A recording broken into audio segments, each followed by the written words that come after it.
বিএনপির election monitoring জানাচ্ছি, এটা অতীব জরুরি ছিল এবং সেই প্রেক্ষিতেই এই অনুষ্ঠানটি করা হয়েছে এবং আপনারা এই অনুষ্ঠানে এসে যে বিষয়টি আপনাদেরও এবং আমাদের দিক থেকেও যে জিনিসগুলি বলা প্রয়োজন সেগুলো হয়তো এখানে কিছুটা আলোচনা হবে।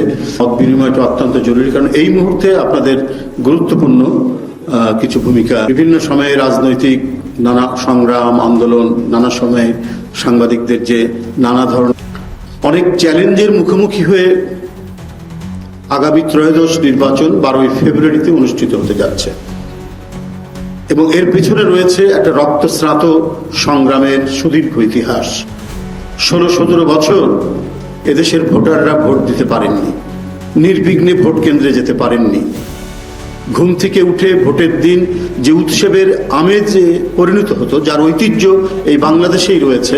নির্বাচন মানেই হচ্ছে একটা উৎসব এবং উৎসবের সকালে মা বোনেরা এবং পুরুষ সবাই লাইন ধরে দাঁড়ানোর জন্য ভোট কেন্দ্রে উপস্থিত হতেন।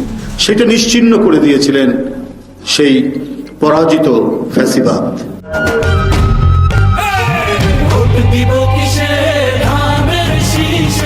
সেই ঐতিহ্যটাকে ম্লান করে দিয়েছিলেন পরাজিত ফ্যাসিবাদ।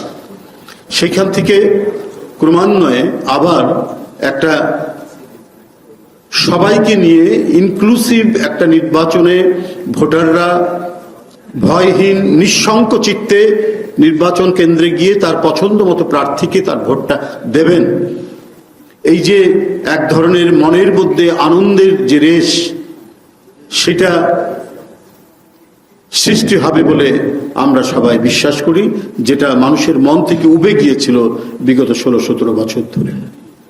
নির্বাচন মানেই ছিল হচ্ছে একটা ভয়ঙ্কর রকমের কেন্দ্র দখল এবং টোটাল সামগ্রিকভাবেই ভোট দখলের একটা ভয়ঙ্কর প্রচেষ্টা।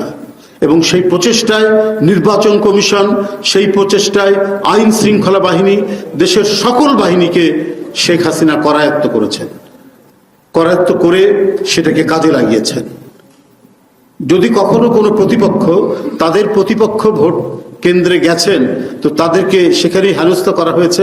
এমনকি মাইকিং করে গ্রামে গ্রামে বলা হয়েছে, যদি আপনারা ভোট দিতে যান, মনে করেন আমাদেরকে ভোট দেবেন নৌকা মার্কায়, তাহলে ভোট কেন্দ্রে যাবেন না। এই ধরনের রেকর্ড, এই ধরনের প্রমাণও আমাদের কাছে আছে। সেই পরিস্থিতি ছিল। ইউপি নির্বাচন বা উপজেলা নির্বাচন, দুই একটি নির্বাচনে বিএনপিও প্রতিদ্বন্দ্বিতা করেছিল।